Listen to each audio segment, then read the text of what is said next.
حدیث مبارک کی تلاوت کا شرف حاصل کیا ہے.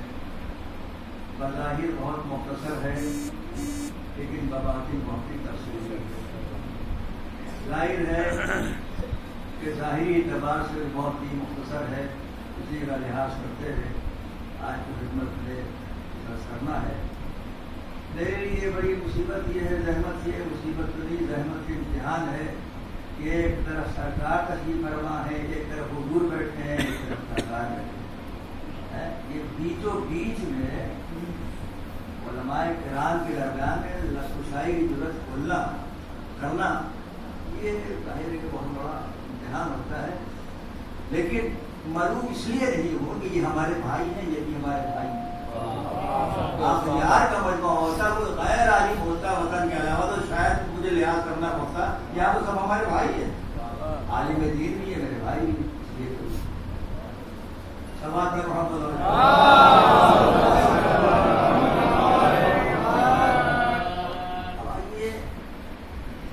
صبح سے اور 5 سے پہلی سے لے کے 5 تک آپ نے بہت نعرے لگائے. اب آج ذرا خشک مجلس ہو جائے، اس لیے کہ روز روز اگر بریانی ملتی ہے تو مزہ نہیں آتا ہے. تو کہتے ہیں میرا کھچڑی کھلا دو، مگر میرا بیان کھچڑی نہیں ہوگا، بیان کھچڑی نہیں ہوگا اور سادہ بالکل ہوگا. سادہ ہوگا تو سن لیجیے آپ. اس لیے کہ بریانی کے بعد اگر سادی غذا ہی ملتی ہے تو کبھی بھی بڑا مزہ آتا ہے. اور اس بریانی کے ٹیسٹ کو باقی رکھنے کے لیے آدمی جو ہے وہ سادی غذا کھاتا ہے تاکہ جب کھائے تو پھر مزہ آ جائے. اس لیے میں ایسی بات کر رہا ہوں تاکہ آپ کا وہ ذوق بحال رہے، بیچ میں انٹرول ہو جائے.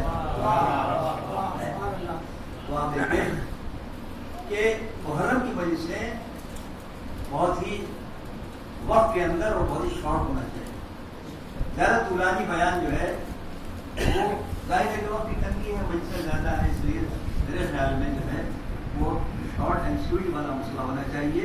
میں کسی پر دیکھیے، میں کسی پر کمنٹ نہیں کر رہا ہوں کہ میں اپنا خیال ہے جو میں اپنے گاؤں میں بھی کہا اور کہیں بھی اگر ایسا ہوتا ہے تو میں آج کی گزارش کرتا ہوں کہ آپ وقت کے اندر بیان کیجیے تاکہ آپ کا انٹرسٹ کل نہ.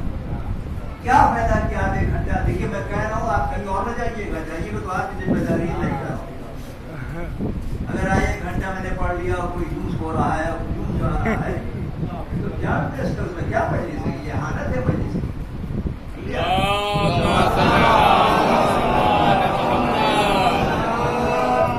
الحمدللہ، خدا کا شکر ہے کہ آپ اس پر زیادہ تشریف لائے ہیں. کہ وہی زمانہ کتنا آگے بڑھ چکا ہے، کتنی ترقی ہو چکی ہے، کہیں انقلاب آیا ہے. آپ جو یہاں 50 سال سے 40 سال سے 60 سال سے 30 سال سے جو آپ یہاں بیٹھے ہیں، عزاداری میں آپ مصروف ہیں، آپ نے کیا انقلاب آیا ہے؟ آپ نے کیا حاصل کیا ہے؟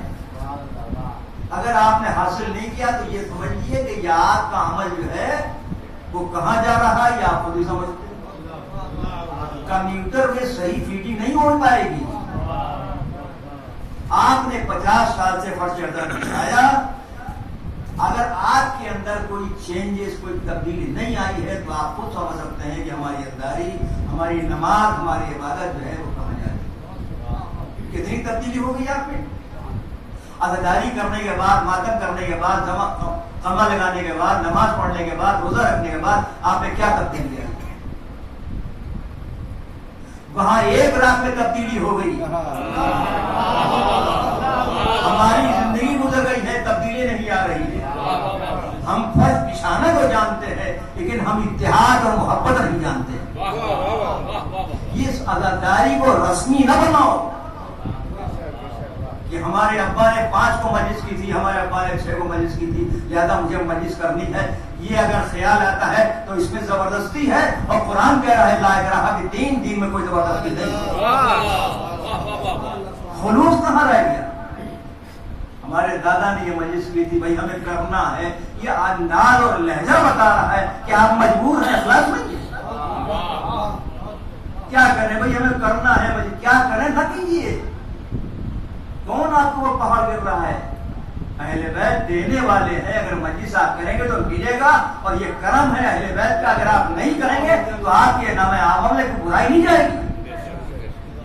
ایسا نہیں ہے کہ آپ کے نہ کرنے سے شہزادی ناراض ہو جائیں گی، کریں گے تو رضا ملے گی۔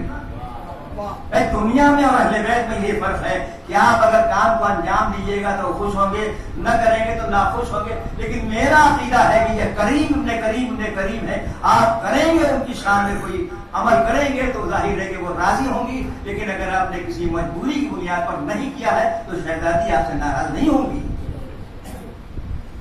تو آپ نے نفس کا جائزہ لیا کہ ہم نے اس مجلسوں سے کیا حاصل کیا ہے۔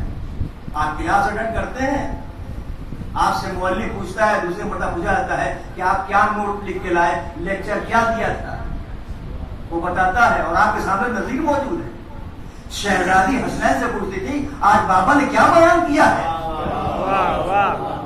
اور شہزادے بیان کرتے تھے۔ آپ سے اگر پوچھے تو آپ کو علم نہیں ہوگا، ہاں اگر کہیں کسی کی بات کو پکڑنا ہوگا تو آپ اس کا ویڈیو بنا کے بتا دیں، ورنہ آپ نے تو یہ کہا تھا، جو ایسی وجہ آپ نے تو یہ کہا تھا، ارے اس کے علاوہ تو ہم نے کچھ کہا تھا۔ تو جو ذم کا پہلو سے پہلے انسان اختیار کرتا ہے اور جو اچھائی کا پہلو سے اختیار نہیں کرتا ہے، ہمارا مزاج بن گیا ہے اعتراض کرنا۔ ان کی مجلس ہوئی تو انہوں نے کمنٹ کر دیا، اور ان کی مجلس ہوئی تو ہم نے کمنٹ کر دیا، آپ کا نہ ہوا تو دوسرے نہ ہونا۔ کیا خدا را اسے ختم کرو، ورنہ آپ کی عزاداری آپ کو اس سے قابل قبول نہیں ہوگی۔ میں کہہ رہا ہوں، میں آیت اللہ نہیں، لیکن جو سامنے کی بات آپ کے سامنے کر رہا ہوں۔ کہاں اخلاق رہ جاتا ہے؟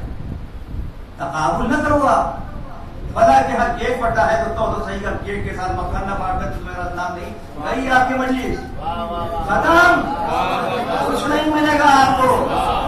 ہم مکھن انہیں لگاؤ، جسے مکھن لگاتے اسے لگاتے رہو۔ سلوات پڑھیں محمد علیہ۔ اس لیے کہ کبھی کبھی تھوڑے سے فائدے کے لیے بڑے سے بڑے فائدے سے انسان کو روکا جاتا ہے۔ چنانچہ آپ ایک صاحب نماز پڑھنے کے لیے جا رہے تھے، شیطان دیکھیے اپنی شیطنت میں کتنا بڑا پولیٹیشین ہے، اس سے زیادہ کوئی پولیٹیشین نہیں ہے، اسے سب نے سیکھا اسی سے۔ نماز پڑھنے جا رہے تھے، بیچارے برسات کا زمانہ تھا، مسجد کے عادی تھے، نماز پڑھنے جا رہے تھے، لڑنے نہیں جا رہے، نہ دکھانے جا رہے تھے۔ بارش ہوئی، وہ گر گئے، کپڑے ان کے سن گئے، نجس ہو گئے، واپس آئے، آگے کپڑا بدلا انہوں نے، اور پھر چلے مسجد، اور پھر گر گئے، گر اٹھے، اور اس کے بعد سے انہوں نے کپڑا بدلا، باقی جناب مسجد کی طرف روانہ ہو گئے۔ تیسری دفعہ پھر گرے، یہ بھی عجیب اتفاق تھا، اس کو حسن اتفاق کہیے یا اس کو اتفاق۔ پھر گرے، 3 دفعہ گرے، 3 دفعہ، سمجھ رہے ہیں آپ؟ نتیجہ عادت کا 3 دفعہ گرے، اور اس کے بعد سے پھر انہوں نے کپڑے بدل کے چلے۔ اب جو چلے تو ایک شخص سامنے نظر آیا جو لانٹین لیے ہوئے تھا، اور سنیے گا، لانٹین لیے ہوئے تھا۔ اس نے ان کا بازو پکڑا، اور بازو پکڑنے کے بعد کہا میں مسجد میں آپ کو پہنچا دیا۔ کہا تم بھی تو آؤ، کہا میں نہیں آتا یہاں سے، میں نہیں آتا۔ کہا آخر وجہ کیا ہے، یہ کون ہو تم، لانٹین لے کے مجھے کیوں مسجد دکھا رہے ہو؟ کہا میرا نام ہے ابلیس، میں شیطان ہوں۔ کہا پھر آنے کی بھیا وجہ کیا ہے، تم نے کیوں مجھے سہارا دیا؟ کہا جب تم پہلی دفعہ گرے تھے تو تمہارے گھر والوں کو اللہ نے گناہوں کو معاف کر دیا، جب دوسری دفعہ گرے اللہ کی راہ میں نماز پڑھنے جا رہے تھے، جب دوسری دفعہ گرے تو تمہارے خانوادے کو معاف کر دیا، جب تیسری دفعہ گرے تو اور لوگوں جو تمہارے چاہنے والے تھے ان کو معاف کر دیا۔ اب اللہ یہ کہہ رہا ہے، مجھے ڈر یہ ہے کہ کہیں اگر چوتھی دفعہ گر گئے تو پوری بستی کو اللہ معاف کر دے گا، لہذا میں نے یہ سوچا کہ تھوڑا سا فائدہ پہنچا کے سارے بستیوں کے فائدے اور ان کے احسانات کو میں روک لوں۔ یہ شیطان لالٹین نہیں دکھا رہا ہے، بستی والوں پر جو اللہ کا کرم ہو رہا ہے اسے روک رہا ہے۔ قوم والوں سوچو، اگر تھوڑے سے فائدے میں تمہارا ایمان بہک جائے گا تو جو بڑا فائدہ ہے اسے شیطان روک رہا ہے، لہذا چھوٹے فائدے کے لیے بڑے فائدے کو قربان نہ کرنا۔ سوال پڑے محمد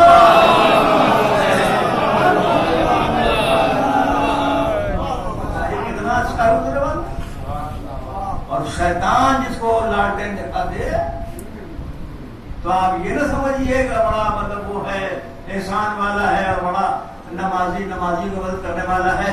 بہت بڑا میں نے بتایا نا، بڑا سیاسی تھا، پولیٹیشین تھا، وہ روکنا چاہ رہا تھا کہ ارے اس کے کھاتے میں پوری بستی کے اعمال کو بہتر بنا دیا جائے گا اور رحمت پوری بستی پر ہو جائے گی، لہذا اس نے کہا اب اس احسان کو اسی تک محدود رکھو۔ ارے غنیمت ہے، مجبوری ہے، کم از کم احسان اس کے گھر کے اندر تو رہے گا جو اللہ کا کرم ہے، اس طریقے تو ساری بستی میں ہو جائے گا۔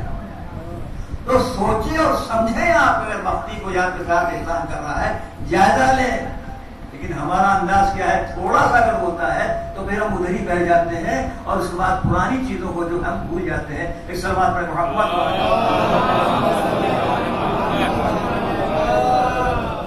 ہمارے اندر جب تک کوئی تبدیلی نہیں ہو، آپ دس کا محاسبہ کریں، آپ جائزہ لیں کہ ہم نے کیا سیکھا، ہم نے کیا کھویا، مجلس فرش پر بیٹھنے کے بعد ہم نے کتنا احترام کیا، اور بات سے بات نکلتی ہے۔ تو آپ میں رکھتا ہوں کہ وقت کا بھی لحاظ ہے، میں اپنے گھر پر بھی بارے میں بھی ظاہر ہے کہ 20 منٹ میرا ٹارگیٹ رہتا ہے، اور لوگ کہتے ہیں کہ ہاں ٹھیک ہے 20 والی دن کے بھائی ہاں پراٹھا وٹھا کھایا تو ہم ادا کرتے ہیں۔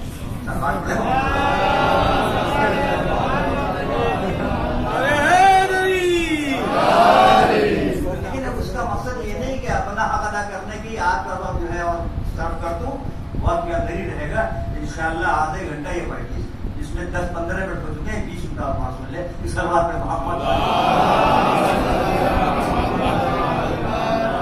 بات سے بات نکلتی ہے، اور اس کے بعد سے آپ دیکھیں بات کو اگر مثال کے ذریعے سے کرنا سمجھایا جائے تو ذہن قبول نہیں کرتا ہے۔ ایک بچی نے پوچھا اپنی ماں سے یا اپنے گھر خاندان میں جو بزرگ تھی اور عورت تھی، اس سے پوچھا کہ مادر گرامی یا خالہ امی جو بھی ہو، یہ بتائیے کہ اس زمانے میں، اس زمانے میں لوگ پہلے کے زمانے میں بغیر ٹی وی کے، بغیر اے سی کے، بغیر فریج کے، بغیر واشنگ مشین کے، بغیر ٹیلی فون کے، بغیر موبائل کے، بغیر واٹس ایپ کے، واٹس ایپ تو بہت چلا ہے نا آج کل، وہ سب دنیا میں چلتا ہے، اور خرافات سے بند کرو، غلط میسج جا رہا ہے، یہ سب چیزیں نہیں تھیں تو لوگ زندگی کیسے بسر کرتے ہیں؟ کیسے زندگی بسر کرتے تھے؟ نہ ٹی وی تھا، نہ فریج تھا، نہ لائٹ تھی، نہ پنکھے تھے، نہ ٹیلی فون تھا، نہ ٹیلی گرام، کچھ بھی تو نہیں تھا، کیسے زندگی بسرتے؟ بڑی حیرت ہوئی اس دور کی بچی تھی جو اے سی میں آنکھ کھول رہی ہے، اے سی میں سو رہی ہے، ہمارے گھر میں خود بچی مت، اس کو کیا ماحول ہی وہ یاد کیا نہیں ہوئی، کوئی نئی بات نہیں ہے۔ اما جان یہ بتائیے کیسے لوگ رہتے تھے؟ وہ محترمہ بھی بڑی ہوشیار تھی، گلے بیٹی جیسے آج کل بغیر صداقت کے لوگ رہتے ہیں، آج کل جیسے بغیر دیانت کے لوگ رہ رہے ہیں، آج کل جیسے بغیر حق والدین ادا کیے لوگ رہ رہے ہیں، آج کل جیسے بے نمازی لوگ رہ رہے ہیں، آج کل جیسے بے روزے دار رہ رہے ہیں، آج کل جیسے بے ایمان رہ رہے ہیں، جیسے آج کل لوگ دین کو چھوڑ کر رہ رہے ہیں، اسی طریقے سے اس زمانے میں ان تمام چیزوں کو چھوڑ کر رہے ہیں۔ اے صلوات پڑھے محمد تو آئیے وہ مختصر سی حدیث جس میں ارشاد ہو رہا ہے، اس نے باعث کل موجودہ فخر کائنات حضرت رسالت مآب صلی اللہ علیہ وسلم یہ حسین سے پہچانو، اللہ کی فضیلت ہے امام حسین علیہ السلام، کیا انداز تھا حضور والا۔ آپ دیکھیں نبی سے آدم سے لے کر خاتم تک اور خاتم سے پہلے تک جتنے بھی انبیاء کرام گزرے ہیں، کسی نے اپنی ضروریت یا اپنے جانشین یا اپنے چاہنے والوں کو اس انداز سے دنیا کے سامنے نہیں پہچانوایا ہے جیسے پیغمبر اسلام نے پہچانوایا۔ آدم کو آپ دیکھ لیں، جناب نوح کو دیکھ لیں، کسی کو بھی آپ دیکھ لیں، سوائے حضرت پیغمبر اسلام کہ ہر موقع کے اوپر کبھی علی کو پہچنوایا اور مجمع عام میں پہچنوایا ہے. ایسا نہیں ہے گھر میں پہچنوایا ہو، مسجد کا سہارا لیا، میدان کا سہارا لیا، کہا دیکھو یہ حسین، اسے پہچانو. 3 چیزیں حضور والا، ایک ہے جاننا، ایک ہے پہچاننا، اور ایک ہے ماننا. 3 چیزیں حضور والا. پہلی منزل جو ہے وہ جاننے کی منزل ہے، دوسری منزل ہے پہچاننے کی منزل ہے. آپ بہت سی چیزوں کو جانتے ہیں مگر پہچانتے نہیں. میں اس مجمع میں بہت سے لوگوں کو جانتا ہوں کہ یہ سب مولائی ہیں، لیکن پہچانتا نہیں ہوں. اور تیسری چیز یہ ہے کہ جاننے کے بعد انسان پہچانتا ہے، اور پہچاننے کے بعد انسان مانتا ہے. جاننا اور ہے، پہچاننا اور ہے، ماننا اور ہے. ساری دنیا اہل بیت کو جانتی ہے، یہ الگ بات ہے کہ کوئی پہچانتا نہیں، اور جو پہچانتا بھی ہے وہ مانتا نہیں. صرف جاننا کافی نہیں ہوگا، نہ پہچاننا کافی ہوگا جب تک کہ مانو نہیں. لیکن کیسے مانو؟ ایسے مانو کہ جیسے اللہ نے منوایا ہے. اپنی طبیعت سے ماننا جو ہے وہ ماننا کافی نہیں ہے، بلکہ جیسے اہل بیت کو اللہ نے پہچانوایا ہے. وہ شیطان کا قصہ روز سنتے ہیں نا، کوئی نئی بات تھوڑی ہے. یہ کتنا مانتا تھا، اللہ کو ہی مانتا تھا، جناب آدم کو بھی مانتا تھا، مانتا تھا نہیں مانتا تھا، سب مانتا تھا. اور یہی بحث تھی کہ میں تجھے مانتا ہوں. اللہ نے کیا کہا تھا؟ جیسے میں منواؤں. مجھے ماننا کافی نہیں ہے جب تک کہ میرے جانشین میرے خلیفہ کو نہ مان لو. اگر مجھے ماننا ہے تو میں جس کو منواتا جاؤں اسے مانتے جاؤ، تب تو میرا ماننا صادق آئے گا، ورنہ ماننا صادق نہیں آئے گا. عزیزو، پیغمبر کو مانتے رہو، لیکن جیسے پیغمبر منواتے جائیں اسے مانتے چلے جاؤ، تب تو پیغمبر کا ماننا ہوگا، ورنہ یہ تمہارا ماننا جو ہے وہ ناکافی نہیں ہوگا. اپنے طبیعت سے نہ مانو، جیسے رسول نے پہچنوایا ہے، جیسے رسول نے منوایا ہے ویسے مانو. ساری دنیا علی کو پہچانتی ہے، کون نہیں پہچانتی؟ ارے پہلوان بھی میدان میں اترتا ہے تو مولا علی کا نام لے کے اٹھتا ہے. میدان بھی جانتا ہے کہ میدان میں جب مرد میدان کا نام لیا جائے گا تبھی فتح ہوگی، چاہے کسی بھی دھرم کا ہو. لیکن جب میدان میں اترتا ہے مذہب کو نہیں جانتا ہے، دھرم کو نہیں جانتا ہے، آج کے اصول کو نہیں جانتا ہے، لیکن اتنا تو جانتا ہے کہ میرا مولا علی وہ جب میدان میں اترتا ہے تو ایک مرتبہ کہتا ہے یا علی مدد، اس لیے کہ میدان میں کسی بھگوڑے یا گھوڑے کا نام لوگے تو ہمیں شکست ہو جائے گی.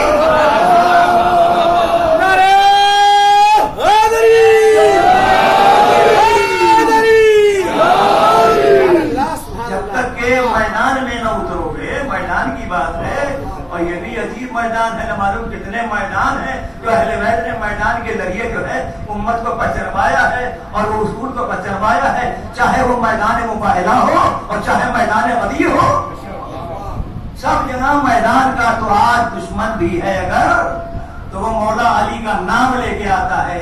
اور معلوم نہیں کیا بات ہے کہ مولا بھی اس کی مدد کرتے ہیں. اے مولا حق کا ماننے والا نہیں ہے، نادان تو جانتا نہیں ہے میں رحمت للعالمین کا جانشین ہوں اور اللہ کا نمائندہ ہوں. وہ رحمان و رحیم ہے، رسول رحمت للعالمین ہے، تو میں جانشینی کا قرار انجام دے رہا ہوں. تو بھی میں اگر میں رحمت سے کام نہ لوں تو ظاہر ہے کہ مجھے حق کیا ہے. تو نے دیکھا نہیں آفتاب جب چمکتا ہے تو یہ نہیں دیکھتا ہے کہ دشمن کا گھر ہے یا دوست کا گھر ہے، خدا کا نام ہے یا مطالعے کا نام ہے، یہ عبادت کرتا ہے یا نہیں کرتا ہے، یہ نمازیں پڑھتا ہے یا نہیں پڑھتا ہے، یہ روزے رکھتا ہے یا نہیں رکھتا ہے، بلکہ آفتاب کو نکلتا ہے اپنا نور ہر جگہ پہنچاتا ہے. اس لیے کہ اس کا کام ہے نور کو نور سے منور کر دینا. میرا بھی کام میری نمائندے لائیے، مجھے جو بھی پکارے گا، چاہے دوست پکارے چاہے دشمن پکارے، میں اس کی مدد کرنے جاؤں گا. ضرورت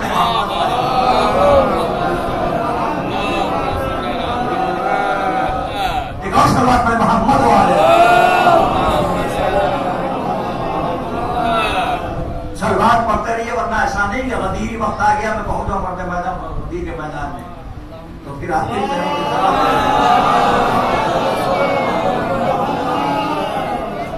اگر آپ چاہتے ہیں کہ بہت اتصال ہو جائے تو اس سبھی کی آواز بلند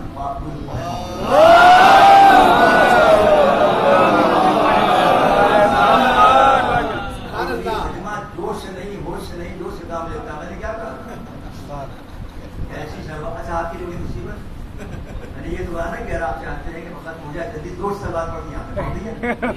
آپ کے لیے بڑی مصیبت ہے, نہیں پڑھیں گے تو ذاکر کر اور پڑھ دے تو یہ باتیں ہو جاتی ہیں. سب بات پہ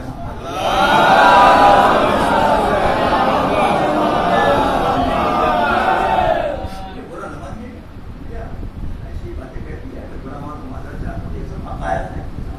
کوئی طرز و مزاح نہیں ہے, صرف یہ کہ آپ کو جگانے کے لیے.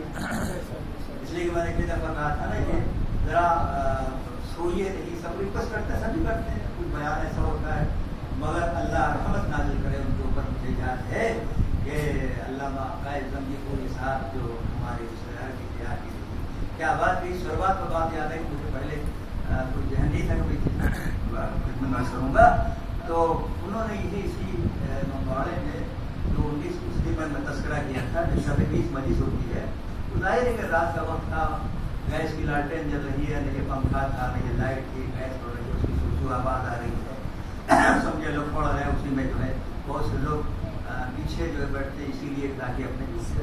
اب کچھ اتنے دیلا دلے ہوتے ہیں وہ آگے ہی بیٹھ کے جھوٹتے ہیں, بڑے بہادر ہوتے ہیں, وہ آگے بیٹھ کے جھوٹ جاتے ہیں. ہاں ان کا کمال ہے سر. تو وہ پڑھ رہے تھے. اب ظاہر جو بھی پڑھ رہا ہو, میرا